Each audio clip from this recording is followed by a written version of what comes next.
Welcome along to part 21. Let's talk to Ziegmar. Well, fancy meeting you here. You did much for me up above. I am grateful. You know, I was thinking the gate, the old fortress. Was that your doing? It was indeed. Yes, I knew it. It seemed like an unlikely coincidence. Well, am I fortunate? This Knight of Catalina thanks you sincerely. Please, take this as a token of my gratitude. Emit Force knocks enemies off their feet. Not a great sorcery for us to use. Let's talk to Crestfallen Warrior. Damn, that's stench. And I was really beginning to like it here. Maybe it's time I do something about it. He's talking about Frampt, the serpent. That's the smell that he doesn't like, and he's going to move away from the spot that he's been sitting in for the last number of hours. Anyway, let's go and talk to Frampt. Heavens, you have done it. You have retrieved the Lord Vessel. After 1,000 years, it is you. It is really you. So he thinks we are fulfilling the prophecy.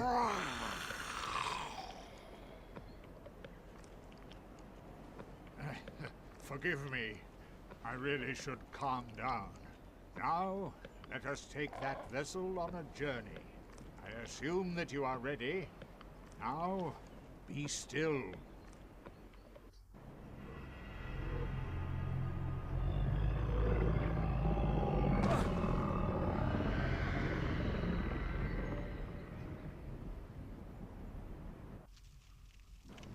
So we get brought down to the entrance of the kiln of the first flame, and we have to place the Lord Vessel outside its door. This is the Firelink chamber.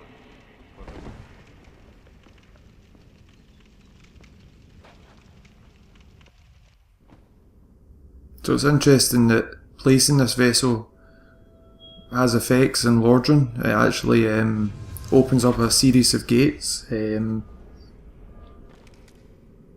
These gates are ones in Duke's archives, and you can't actually physically, prior to doing this, placing the Lord Vessel, you can't actually go to these locations and progress. You need to do this before you can proceed forward.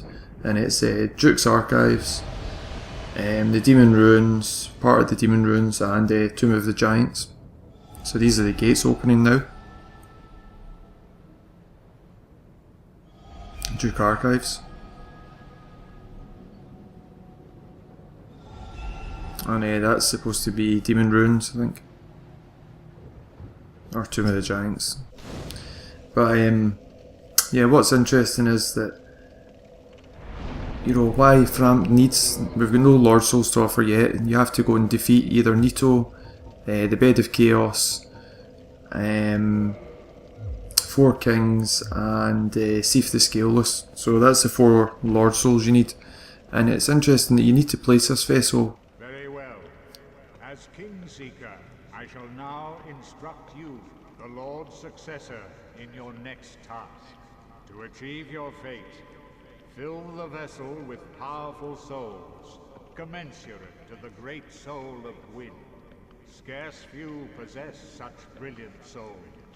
Grave Lord Nito, the Witch of Izalith, the 4 Kings of New Londo, who inherited the shards of Gwyn's soul, and Lord Gwyn's former confidant, Seif the Scaleless. All of their souls are required to satiate the Lord Vessel. So yeah. Are you ready? Then we shall return. Stay still for a moment. It's the thing you see behind us there. It's like a cracked door or a cracked wall, and it's interesting that Frampt appears to need the Lord Vessel. And what is the Lord Vessel's function? Well, it allows you to warp from bonfire to bonfire, and possibly in time as well. And I don't know if this is a widely held view regarding the Lord Vessel, but I was thinking that maybe perhaps it was used It was intended, Frampt intends for the chosen undead to warp to the kiln of the first flame, and that might be in another plane of existence, or it might even be in another time. I'm sorry. And you need these 4 Lord Souls to power it, to be able, to allow you to warp to this new plane of existence, or this new time. I don't know, that's my maybe idea about how it works. Hello there. I was expecting you. As promised, I will share my sorcery. So we let out Big Hat Logan in Sen's Fortress. That you are unable to learn sorcery. We can't learn sorceries because we don't have 15 intelligence. Cannot be taught. Do not fret.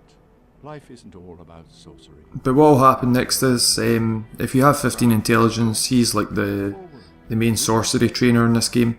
You can buy spells from him, sorceries and whatnot. Catalysts as well, I think.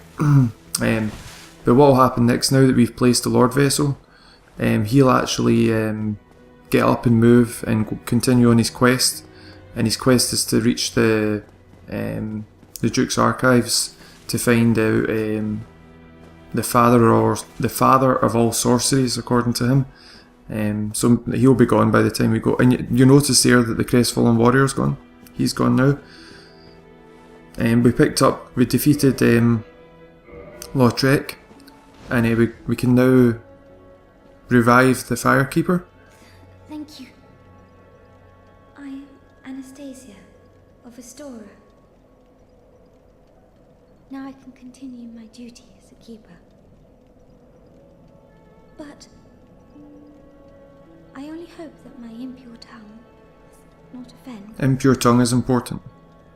And I think what happened, the reason Lautrec murdered her, I am impure. is because I think maybe perhaps she offended Lautrec's god. And Lautrec was an adherent of the goddess Fina. He was a... Leave. and I don't know, this impure tongue thing, that's maybe perhaps what's happened. She's offended somehow Lautrec, and he's decided to kill her. I've seen other contentions that maybe he just wants the Firekeeper's soul for his own mission, Tanor Londo. Regardless, we defeated Lautrec in the previous episode, and yeah, we're able to revive her. And I would suggest if you're playing this game and following this guide that you do the same thing. You want to have Firelink Shrine available as a bonfire. What will happen as well is, in the next episode, once we've got a Lord Soul, after we've defeated Nito and the Tomb of the Giants, we can come back here and if you place that Lord Soul in the Lord Vessel, she will kindle the bonfire up to 20. So what to do before we go into the Catacombs, come down here, and remember in Anor Londo we picked up the Occult Club. What to do is downgrade it to a Divine Club +5. You need a Divine Club in the Catacombs because the skeletons there are able to be revived by necromancers. The only way to kill them for good is basically to use a divine weapon. So make sure you come here first, otherwise it's going to make the Catacombs a lot more difficult and challenging for you. Anyway, we've got the Divine Club +5 now. It's decent enough. In new game it's absolutely fine. We've got one more thing to do with Frampt before we go into the Catacombs. If he's asleep, you can hit him and, he won't aggro or anything. Treat me like an old withering snake. So you can sell any unwanted items to Frampt. And I would also recommend, we've picked up some soul items, like, Soul of the Lost Undead. I'm going to break that into a chunk into 2 large shards. But yeah, we picked up some soul items like this large Soul of the Lost Undead. Wait, I'll just double check. Yeah, so these 2, Soul of the Lost Undead and large Soul of the Lost Undead, sell these to Frampt because you get more souls. You get 500 for each one, and you only get 200 and 400 respectively if you just pop them. But they're the only ones that are worth selling to Frampt. So now we'll make our way to the Catacombs.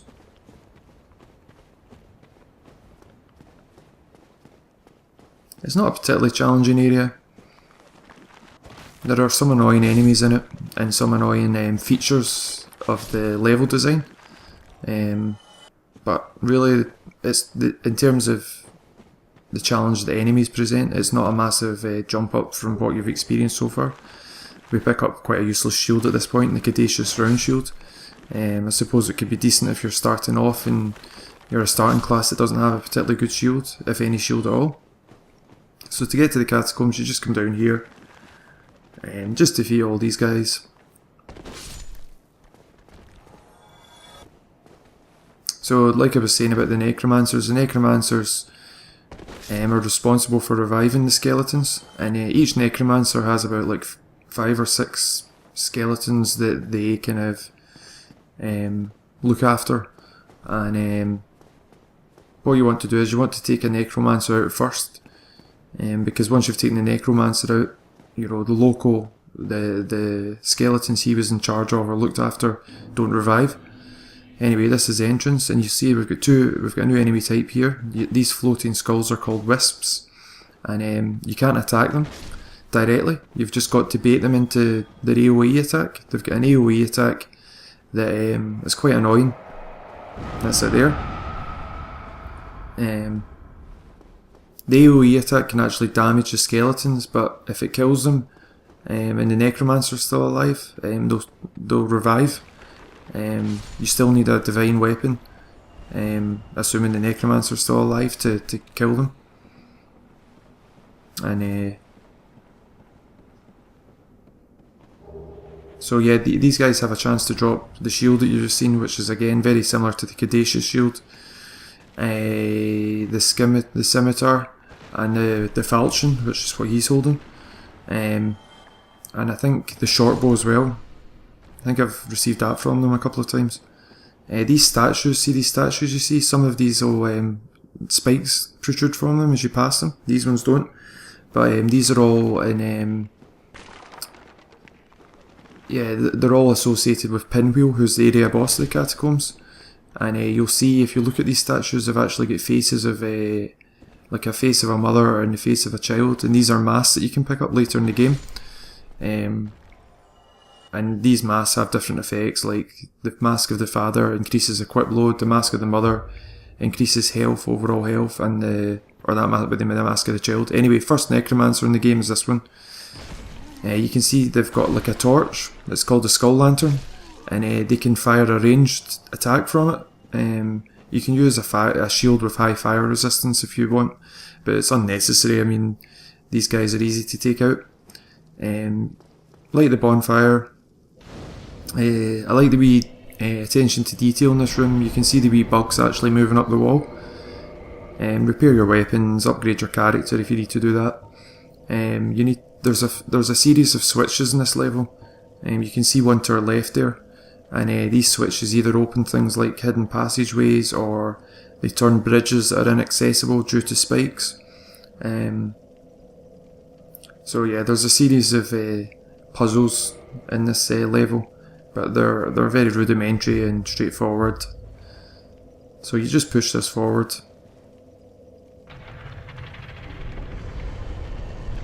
And yeah, when you go back round here, the way forward will be open.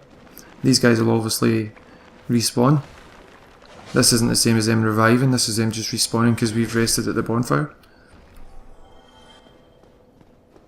So now the challenge goes up a wee bit now. We come to a new area of the Catacombs.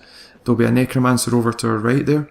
He can fire his fireballs at you. There you go. Takes off minimal amount of health. Like I say, you can use a shield that's got high fire resistance, something like the Black Knight shield or Dragon Crest shield or something like that. But it's really not necessary. Just stick with the shield that you're used to using. So come down here, and there's 2 more skeletons waiting for us. You could use, you know, like something like a ranged weapon to take out that. We're lucky there. That's another thing. The skeletons inflict bleed damage with their scimitars and falchions. So what you want to do is, my recommendation is you want to rush the necromancers, but you don't want to chase them. And normally you can see this guy takes off, and normally what happens is he actually makes his way to another part of the Catacombs, but for some reason, I don't know why, in this playthrough he decided to kind of just stick at the door, and it actually makes this fight a lot more difficult. I've never actually had such a challenging fight in this wee section here than the one I have now. So I feel like I'm totally overwhelmed at this point. I'm lucky there I managed to take 2 out, I think, at once, or 3 out.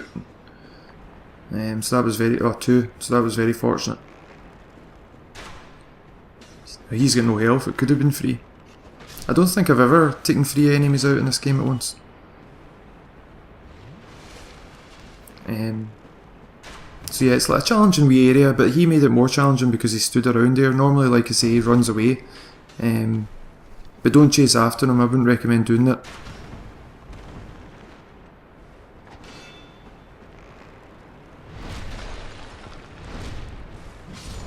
That's another thing I forgot to mention. These skeletons are susceptible to blunt trauma, so you're better using something like a mace or a club, that type of weapon. If you haven't been to Anor Londo and you don't have the divine club that we've got, you can use a Stora Straightsword, and you can pick that up in the Valley of the Drakes. He got a good parry in against us there. There you go, you can see my bleed thing going up.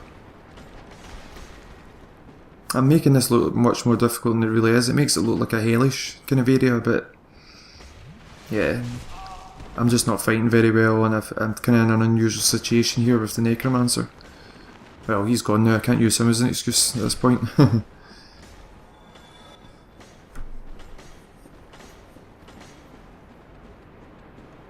So if you come in here, there's actually two skeletons here. One at the side there, and this one reanimates as you enter. Trying to parry there, but not working. So just go for the backstab instead. One of the best weapons in the game is in here actually. A lot of people come down here very quickly at the beginning of the game to pick this up. It's a Lucerne. It's a halberd type weapon. It's great, I love it. It's got a brilliant 360 spinning attack. And if you use the Leo ring, you can actually get like 40% more damage in your thrusting counter attacks with it. Yeah, it's a great weapon. Don't know if we'll use it in our playthrough, but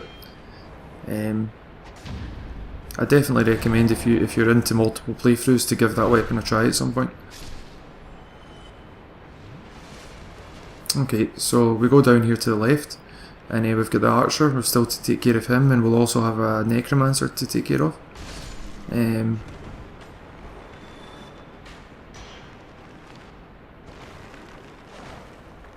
can't remember, was that the necromancer?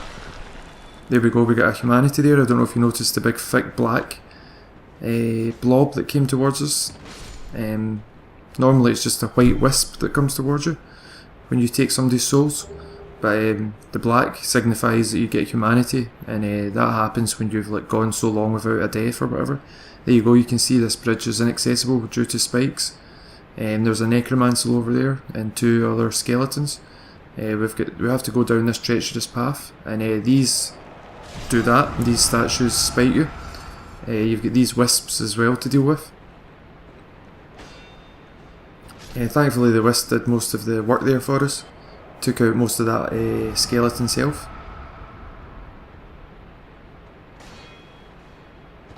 Yeah, I can't remember if that necromancer a moment ago was the one that ran away. I think he was actually. There's 6 necromancers in total in the catacombs, and you're guaranteed to the skull lantern they use. You're guaranteed a drop from one of them. It's usually the last one, but not always, because you need that item for the Tomb of the Giants because it emits light. And the Tomb of the Giants is more or less pitch dark.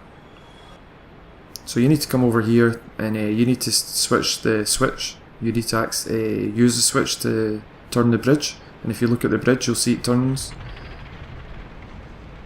I believe that in PvP people I don't know, entice other players onto that bridge, run along here and then cheese them by pressing the mechanism, causing them to roll off to their deaths, or fall off to their deaths.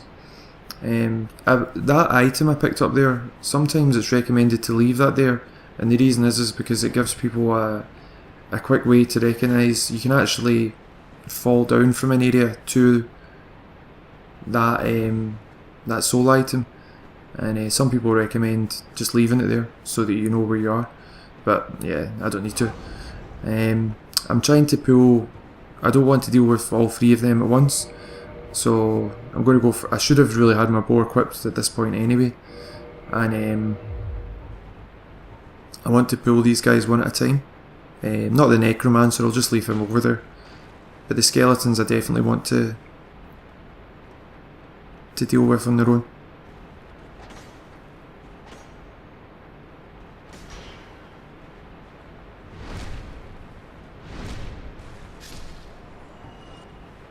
That's one down.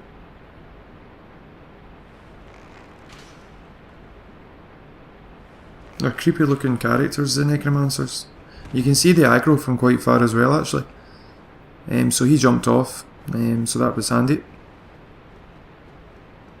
This one usually runs away as well. I don't know why they haven't. Normally they run away. In the playthroughs I've been, and I've had multiple playthroughs of this game. Normally he runs down here, but not this time. So come down here, and if you go into your right here, it will cause a skeleton to revive or to animate. And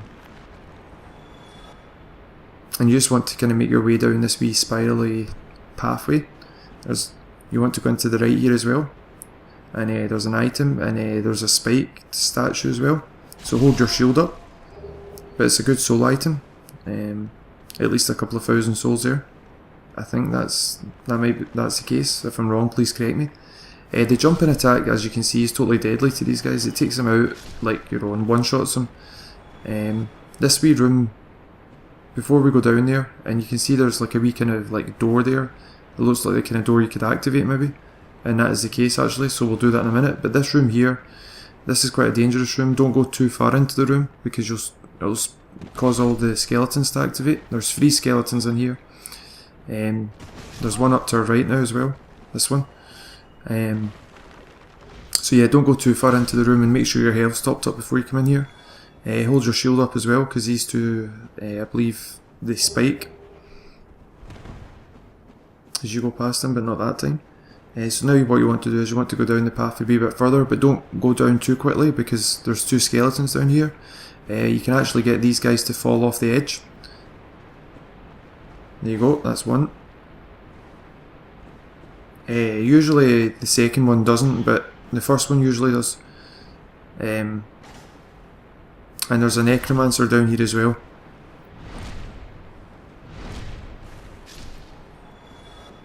So we'll take out the necromancer. Yes.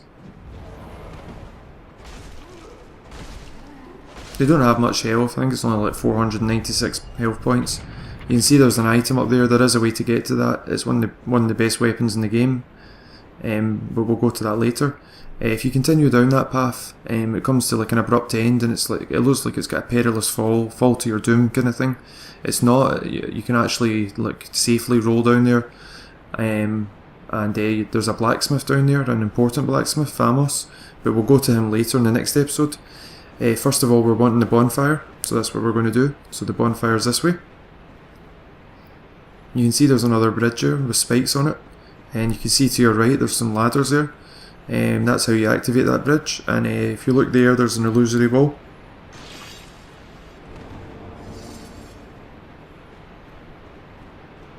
So we come to the first bonfire in the Catacombs. The first and only bonfire in the Catacombs actually. So repair all your weapons. I'm going to kindle this bonfire up to 10, I think. And once I've done that, I would recommend you do the same. And once you have done that, just roll off the edge, kill yourself, come back and revive, yeah. Because there's quite a lot of PvP happens down here, I believe. And if you're not into PvP, you don't really want that while you're going through this area. In the next episode, we'll go and take on the area boss.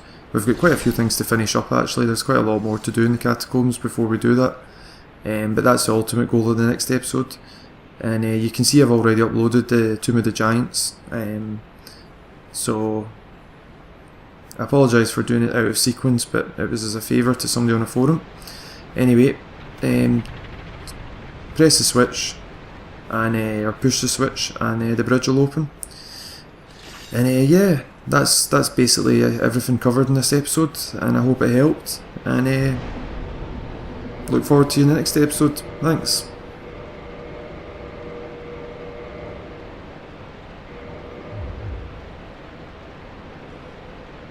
Bye.